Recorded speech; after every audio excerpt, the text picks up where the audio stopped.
Alright, what's up guys? So what I want to do today is I've got some replays from several matches in a row that I feel like I'd like to kind of walk through with y'all. I feel like some of them I made good choices, some of them I didn't, but I think they'd be interesting to look at. So let's go and take a look. So I've got it on pre-recorded so that I can pause it, fast forward, and slow it down. So these were about a week ago. It was just a good sequence of games, and then I got really busy this week, so I haven't played a lot this week, but I saved them so that I could break them down. So I was kind of creeping up in C3 here. We're not quite in G1, but still some pretty good opponents. So I wanted to talk about the pick ban into this Gyu. Actually, I'm gonna rewind just a little bit because I'm not sure what this guy's trying to do. So like, here's his team, and in my mind, all I got to do is just ban out the Ragdoll, and I cycle like crazy, right? He leaves in the Verd, he leaves in the Han, he leaves in the Yanhong, all big cycling units. He's going to cycle quite a bit with the Gyu, which I can't click on because we're not in the game, even though I tried. And the speed buff from the Vigor doesn't matter. The Leo, I think, hurts him because it's letting me be like infinite speed with my cycling versus his 0 speed. So this is a really confusing draft looking at it, and I kind of expected him to pick 0 speed fire units, which is usually what successful Leo players tend to do against me. They pick super beefy units that I don't expect that have 0 speed, and then they wreck me. But I felt really good going into this because I just picked tons of cycling. Like, the Diana was great. I feel like the Verd's just as good. The Han's great. So, I don't know. This, to me, I felt like was a good counter draft to a Leo, which I don't know if anybody has trouble with Leo, but they tend to want to be very tanky and play very slow kind of tanky teams. But then I think the best ones cycle, and this one did not seem to really cycle. So, we already got the kill there. Again, nice proc. There's a second kill. And now we're off to the races. The speed buff does nothing. The anti-crit is kind of good against Verd, but he's still going to crit a decent amount of the time, you know? And it's not like it's going to really slow down my cycling. So I've just got Verd cycling on the Leo and everybody else nuking into the next target. So I thought that was easy mode. So if you're having trouble with Leo teams, cycle. Take their Verd. Don't let them cycle, which is what they want with the Ragdoll. Alright, so we got an anti-Oliver game here. We'll go ahead and let the picks play out. So what I've been running into Olivers lately, I have not been picking my Oliver. I've got him ruined, but I don't really want to pick him because I feel like he's not that fun. He is countered a decent amount of the time, and he's, in my mind, probably going to get nerfed. And so why do I want to completely build my team and my season around a unit that I don't think is going to be there in the long run and is heavily contested, whereas the Masha, I feel like, is not very heavily contested, and it does fine against the Oliver, along with a couple other units. So that's my thought. He went super water heavy into my Masha, which is pretty typical. If you can't cover for your Masha with something else that's going to help her out, you're going to be in trouble because they will go heavy water, and you're going to get the Masha, which Masha's a great unit to be allowed to get. You just got to make sure that you kind of use it in the right way. So here's the draft. I really like the Molly and the Diana into Olivers because there's just too many things that can mess them up. The Diana is not quite as controllable as anything else. It makes the Oliver player have to go back to Diana more than they want to kind of try to reset her, but he can't really kill her. And then your other units are trying to gain bar versus it at the same time. Of course, the Masha Diana is nice, and then the Molly just is a little more disruption.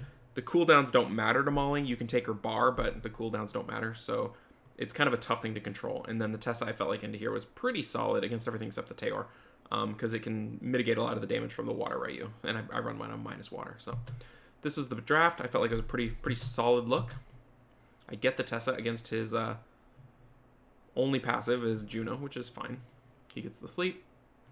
He's going in on the Yanhong, but already healed up. And big damage on the Oliver. And now Masha's kind of not really controllable anymore. That was a nice additional proc for me, of course. And then we're just we're done, I think. I mean, not a lot of issues anymore. A little bit of good damage there. But we just got everything we need. We've got the Molly passively healing. He can't really control anymore. So, feeling pretty good about this situation. I feel like the draft went really well. I just remember these series of matches, me feeling like, okay, that draft went pretty well. Even if I lost along the way, like, in general, I felt like I was in the zone drafting. I don't really like to draft Tessa that much because his win rate is pretty low. But I think he presents a unique threat in certain situations. And if you can back him up with, like, support, like healing, cleanses, stuff like that without being controlled, he can be really strong. So I'm trying to play him a little more this year, or this season, I guess.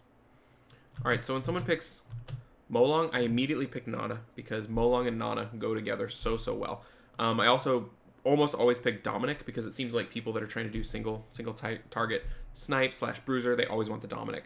So I feel like I'm digging into their box. I don't know if I am for sure, but I feel very comfortable going into bruiser with this match. This is going to be a bruiser match, right? So I don't need to worry about picking things that are fast. He probably, if he wanted to bruiser, should have picked something different so he doesn't telegraph what kind of match I'm in, because then I can just cut my monster box in half and give myself just the fast monsters I want, or just the tanky monsters I want, whatever, you know?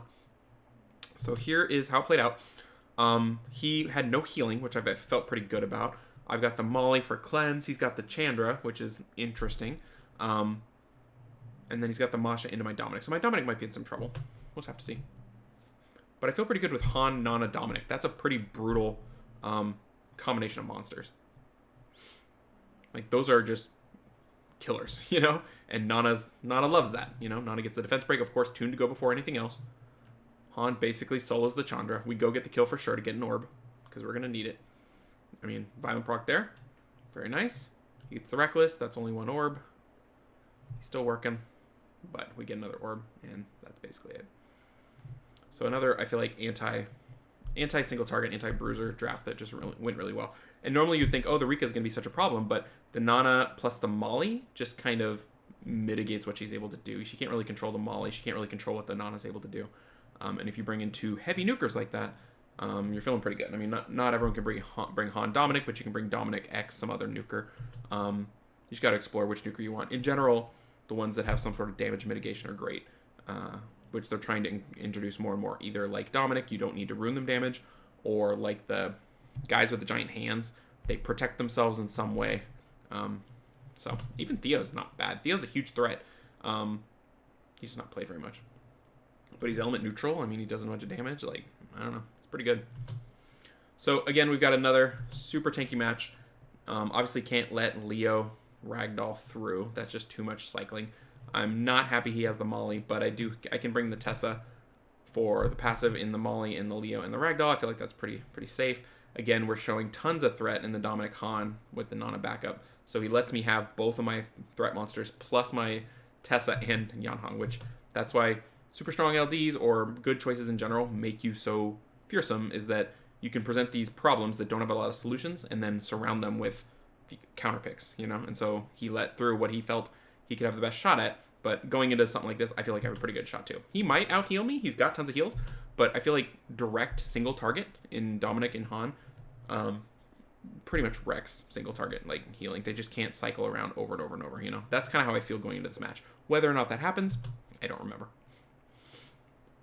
So he's trying to get a kill on Dominic, but that didn't work. And we've got the Oblivion.